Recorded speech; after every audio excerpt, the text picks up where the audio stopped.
know, when we started this project, we had just gone into the Big Ten.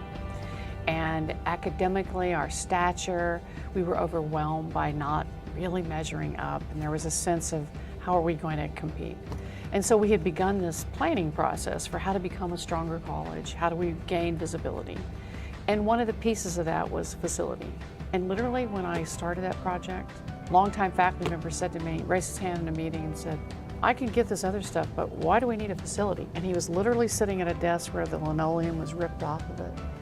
And so just the mindset was, well, what we have is good enough.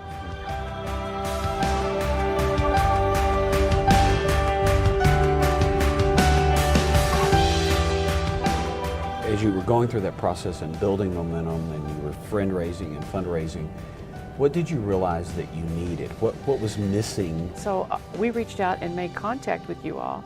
And what I quickly saw that you could do for us was help us clarify the story.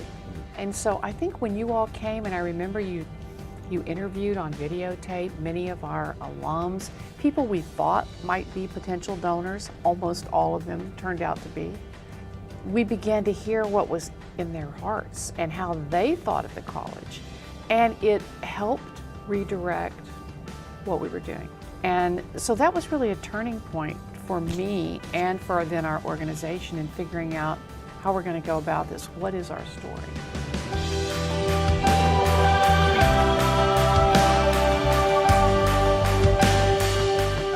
Somehow we went from drawings and buildings and renderings and deadlines to who are you as a college?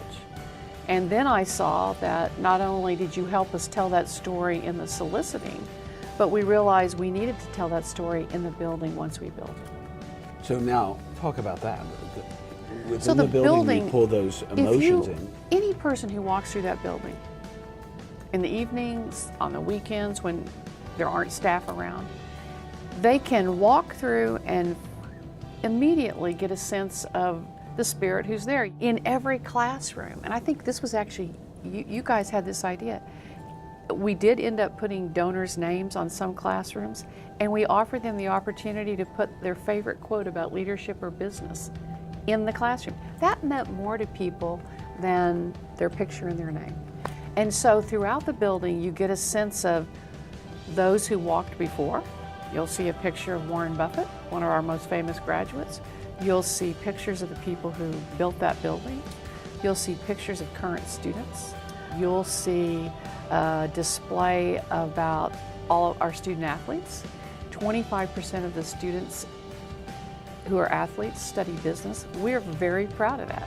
So in the cafe, it's got an athletics theme that you all designed for us. And when we showed that to a former academic All-American, that moved him, and he gave us a large gift.